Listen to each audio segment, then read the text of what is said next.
Right. The Choshu extremists' attempted attack on the imperial estate eventually came to be known as the Hamaguri Rebellion.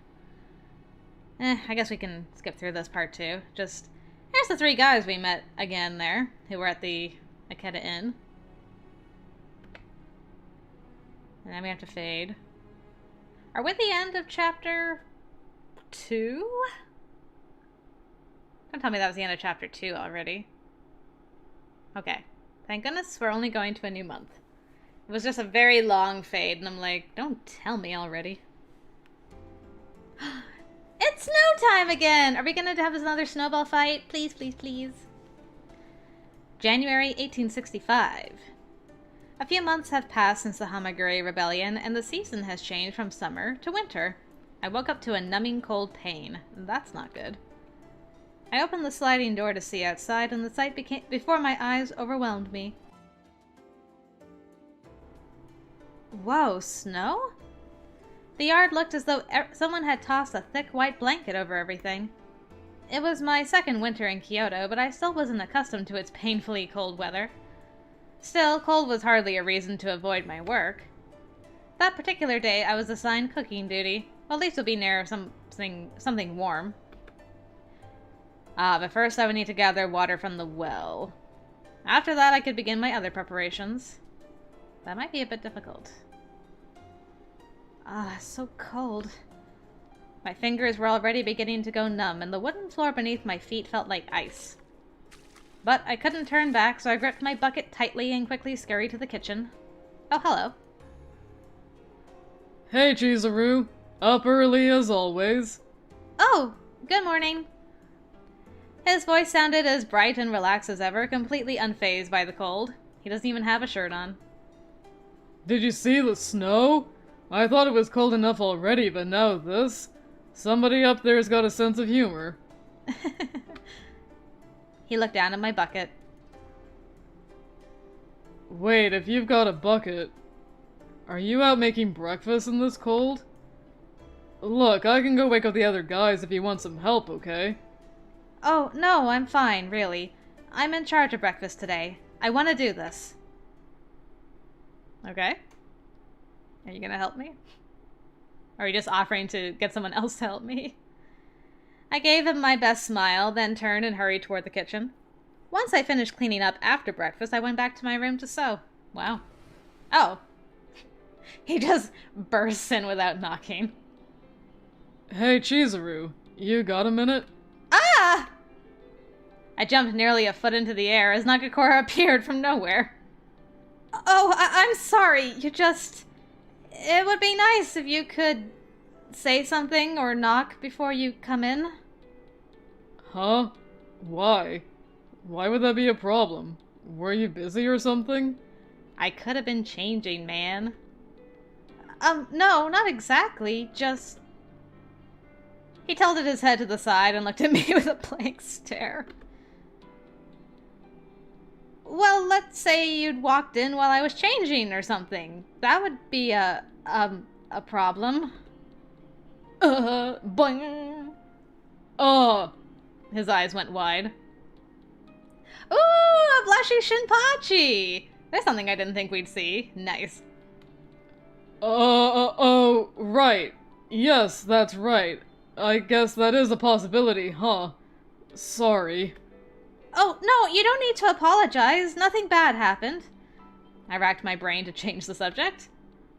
Oh, that's right. You said you needed something? Oh, yeah. Well, I wanted to ask you a favor. Could you close your eyes?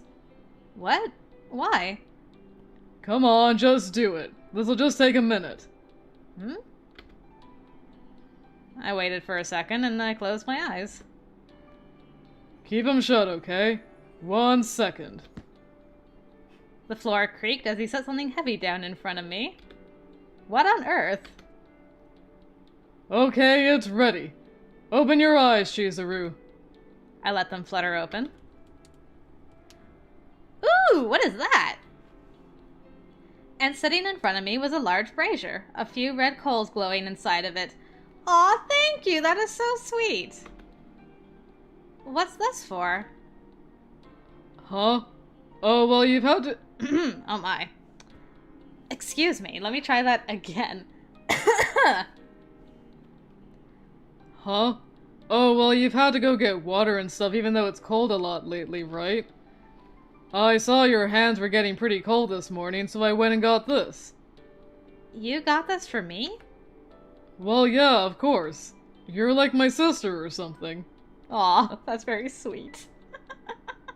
Adorable. So go on, warm yourself up. Don't worry about it. Thank you! Nagakura and I sat down next to the brazier to warm up.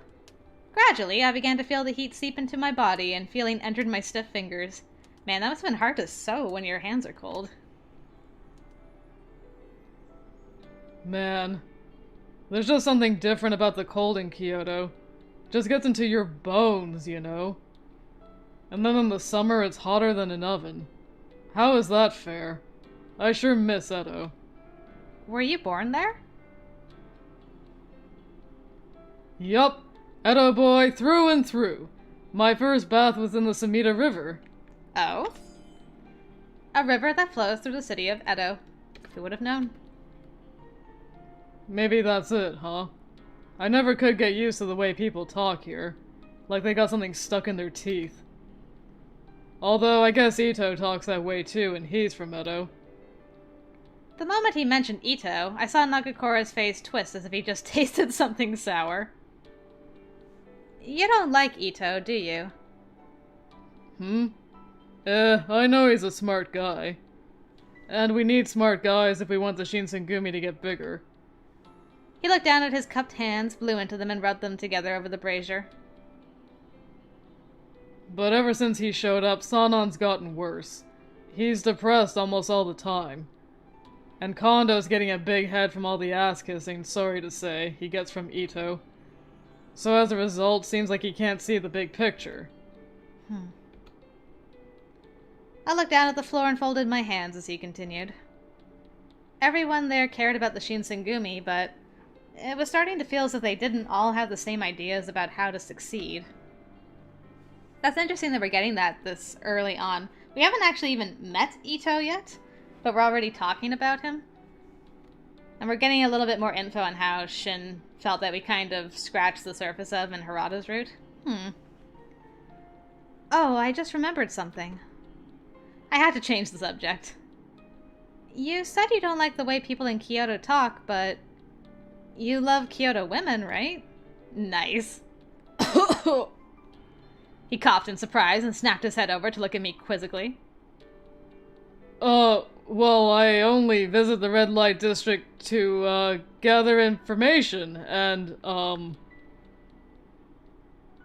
you know, your timid act works pretty well, huh? You're sharper than people realize, Chizuru.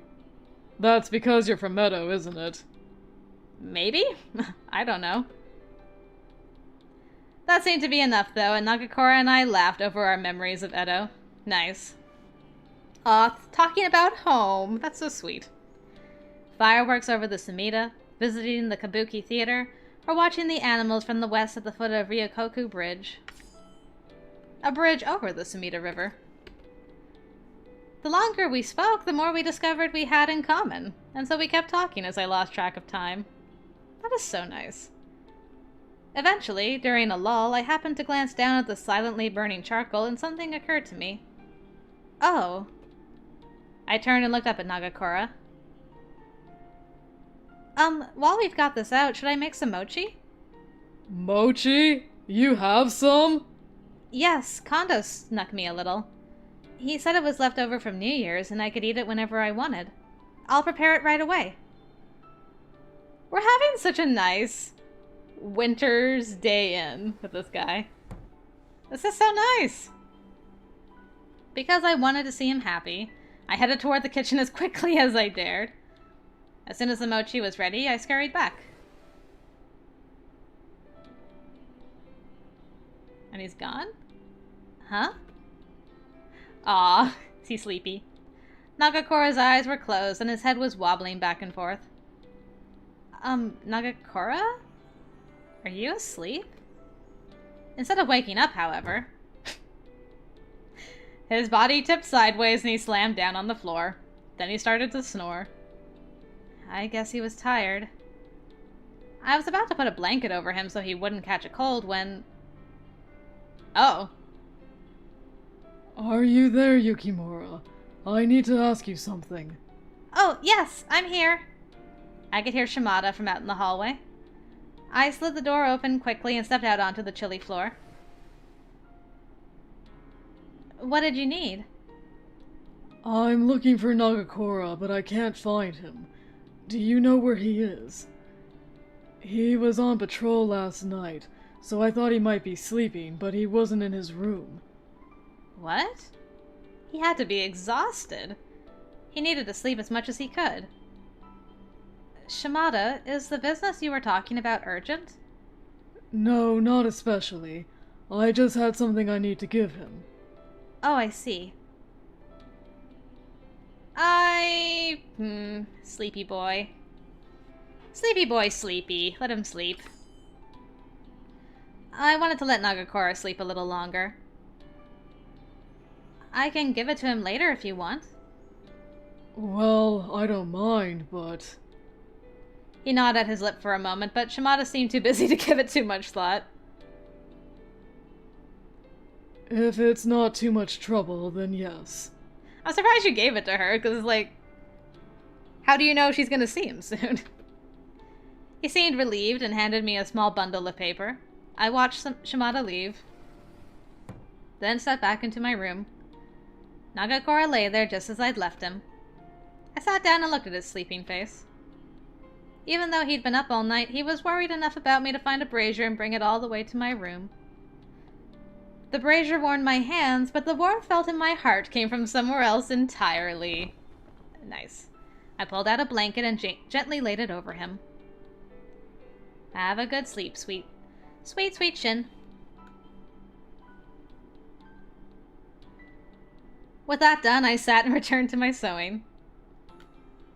After a short while, Nagakura turned over in his sleep and his back bumped against the brazier. Huh? What? That impact seemed to have jolted him awake. He looked dazed as he blinked his eyes open.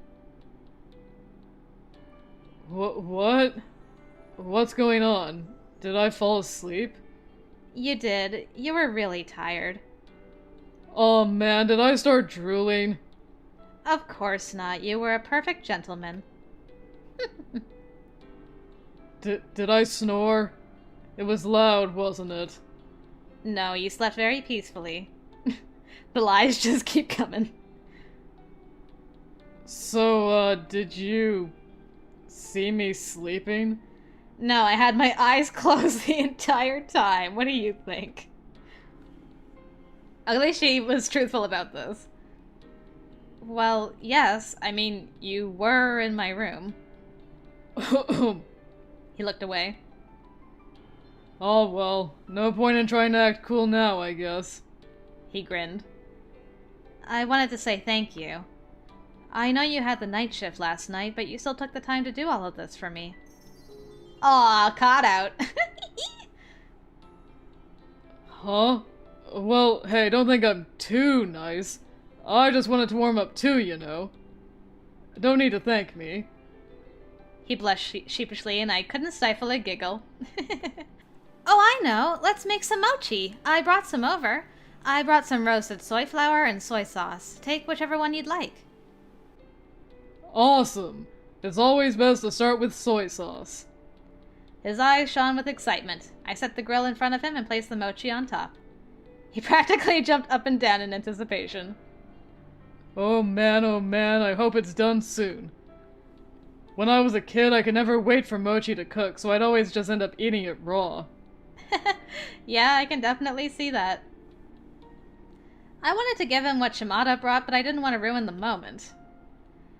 So, I figured I can give it to him after we eat. So for a while longer, we watched the mochi cook. How long? Good grief, you spent the entire day together. Later that night. Oh, okay. Is he gone? Because I'm like, I guess the brazier's gone, so hopefully. I changed into my bed clothes, cleaned up after the fire, and crawled into bed.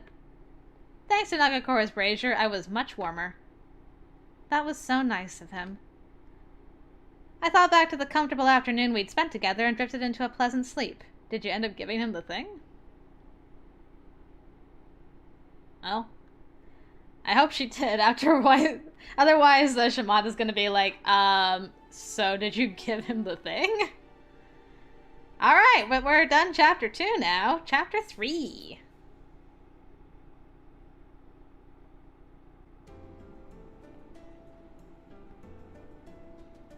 Okay, and before we begin, let's check things.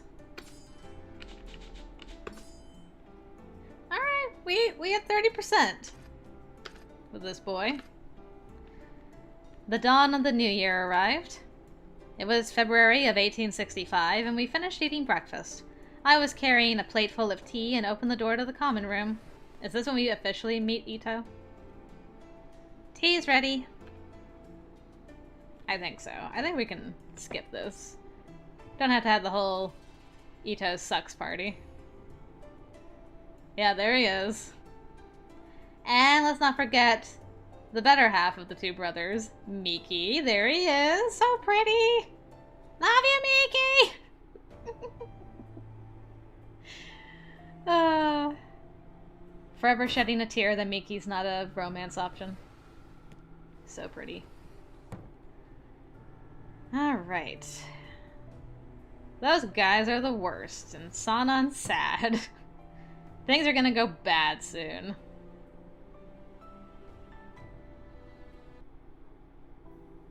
Alright, so we want to stay in our room so that Shin can give us a nasty look later. That'll be kind of interesting. Okay, so yeah, return to my room. And we'll just skip through this part a little bit. Okay. And then they discover me. We'll go from here. As one, all eyes in the room turned toward me. Just what the hell are you doing here? The longer his cold gaze kept me pinned, the tighter my throat became, until I could barely breathe, let alone speak. I felt a strange combination of anxiety, suspicion, and animosity that I had felt before on the night I arrived at the headquarters of the Shinsengumi. Now, as then, I knew the meaning of that gaze. Toshi, I think it's time you told her what's going on. She is Koto's daughter, after all. She has a right to know. I felt my eyes go wide at the mention of my father's name. Why would my father's name come up here? Don't tell me he had something to do with this. Hijikata's gaze slid to Kondo, sporting an unpleasant grimace. After a moment, however, he gave a long, exasperated sigh and turned back to me. I'm going to make this clear. The Shinsengumi doesn't need you. There's a chance you'll help us find Koto, but even without your help, we'll find him eventually. A minor setback at worst. You do anything weird, we'll kill you. I'm about to tell you what's going on here, but keep in mind that your life is in our hands. The intensity of Hijikata's statement felt like a sharp dagger pointed at my throat. I'm the daughter. The Shinsengumi only let me stay with them in the slight chance I'd come in handy when the time arose to search for my father. Although it wasn't their primary duty, the Shinsengumi had the watch for all manhunts. There's nothing left to tie me here, apart from my memories of the last year. Are you going to kill me? My words were flushed with worry, and Hijikata thinned his eyes like he was speaking to a servant. We aren't going to kill you yet, but don't think that means you're in the clear. Oh. I was glad, I suppose, that I wasn't going to be killed, but I was still far from happy. I'd been with the Shinsengumi for nearly a year, and my position with them hadn't changed. The truth cut deep. We never told you, but Koto was here because he was developing, treatment. You mean... I carefully formulated what I was going to say in my head before I said it aloud. The one that Sanon took? When Kondo nodded, it was as if there was a great weight resting on him. It was first brought to us by one of the Shogun's men. We were told this concoction was obtained from a trade with Western merchants. Curiosity swelled inside of me, and my head felt light from the anticipation. Still, I knew that digging deep is dangerous. These thoughts swirled. It was a foreign drug, filled with the ability to augment a man's healing and physical strength. Any who drank it would, supposedly, be strong enough to conquer a wild beast. Barring a truly fatal wound, any injuries from battle would heal almost immediately. Unless one were to be decapitated or be pierced in the heart, you can engage in combat forever. Does such a concoction really exist? It felt like I was hearing some sort of fairy tale. Of course, all of this comes with a price. A price? The drink spurs men into madness, and they are unable to survive without drinking the blood of others. Kyoto took it upon himself to experiment on the Shinsengumi in an attempt to improve the drug. My father. Somewhere deep in my heart, I knew my father had some connection with all of this. Knowing my father was involved with driving men mad, all I could do was wonder why. To perform experiments on the Shinsengumi. So that night in the alley? Saito nodded plainly. We keep the guys who've taken it in the Nambu house. If we kept them at Yagi house, suspicions would have been aroused. So long as they don't get any blood, they stay pretty calm. Saito spoke quietly and indifferently. It was as if what he talked about was a distant memory. Living with him for so long made me forget. There was still a line between myself and the Shinsengumi men that couldn't be crossed, and his coldness reminded me of this notion. You alright, Chizuru? You don't look too well. I'm alright. Don't push yourself. I mean, of course you'd be sick after hearing this. Alright, we've told her enough. We need to think about Sanan. Well, yeah, but... I mean, look at him. He's practically dead. Well, this batch is new, so the effects could be different.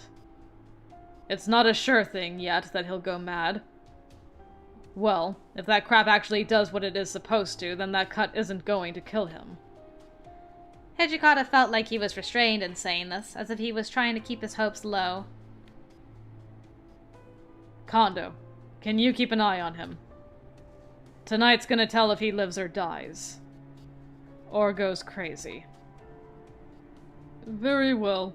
Soji is with him, right? Kondo nodded deeply, then stood and walked towards the room. Don't let anyone near Sanon's room. Especially Ito's men. Yeah, I know. Shinpachi, go check on the Maekawa house. Got it. As he passed, Nagakura's eyes met mine for an instant, and his gaze...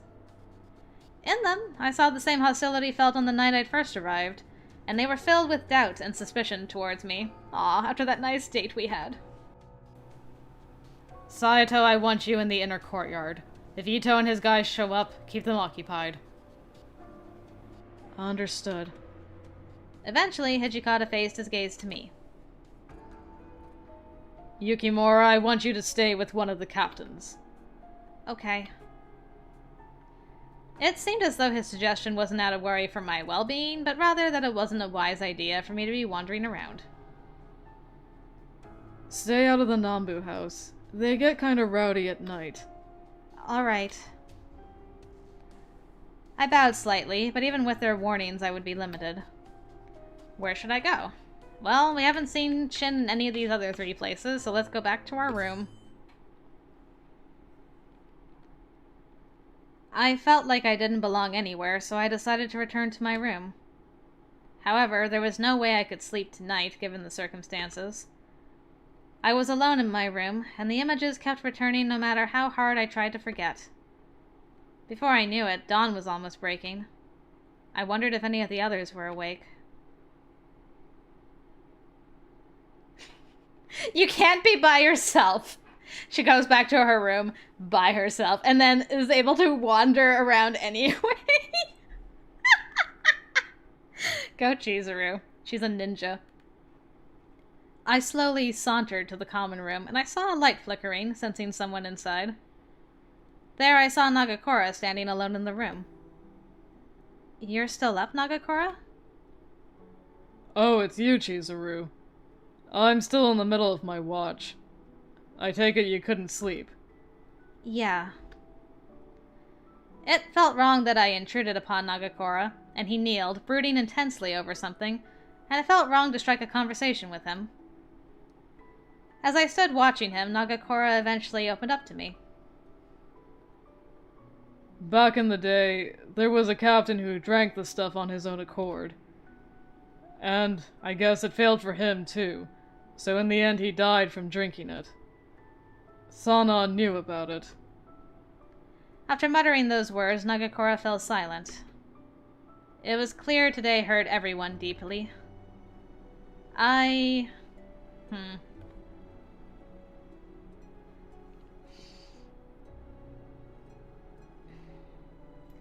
a tough boy, though. I don't know. Don't know if I want to, like, touch that wound. He's like, you don't even know who I am. It's hard to know when to be... What's the word I'm looking for? Emotional or, you know, like, along those lines with Nagakura, and when to kind of step back and not push too far with that. And there's also been this theme, like, earlier about... Well, sure, you might have an honorable death, but there's more to life than just fighting. And now again, Sanan took a risk, but he's not dead, though, so at least he's alive. And this might tie into Heisuke's storyline later on, where Shin gets very upset that Heisuke took the water of life. And we're like, but at least he's alive. And he's like, yeah, I didn't want him to die, but... Can you call that being alive? So maybe we should go with I'm glad Sanan's alive. He can always come back. I'm glad he's alive, though, even at the moment. Whoa. Whoa, that butterfly on my moon, though. Nagakura's eyes widened. You're so right. We need to be thankful that Sanan is with us, even for the moment, huh? Aw, yay, we cheered him up. Oh, hi. Yay, we're getting head pats again. Yay. I love it. Chizuru, thank you for letting me realize the most important thing. Nagakura chuckled and nudged his fingers under my chin. I guess that's what makes you a doctor's daughter. The way you approach things is different than, say, me, who thinks about fighting everyone. Aw, he appreciates that about us. Okay. I think I'm getting the idea of where to stand with this boy. His statement kinda had nothing to do with me being a doctor's daughter. A little bit. But the sentiment was cute. Knowing Nagakura was a little more cheerful. Considering he was staring at us with doubt and suspicion, we've turned things around pretty nicely. Sorry for making everything all sappy. Oh, it's no problem at all. I'm happy just knowing that I was of some use to you. Aw, you're making me blush. Thanks for staying up so late. I'm gonna go on another round, so make sure you get some rest. Oh yeah, why did you come out here anyway? I had a hunch people were still awake, so I figured I could fix some snacks for everyone. Well, now isn't really the best time to eat.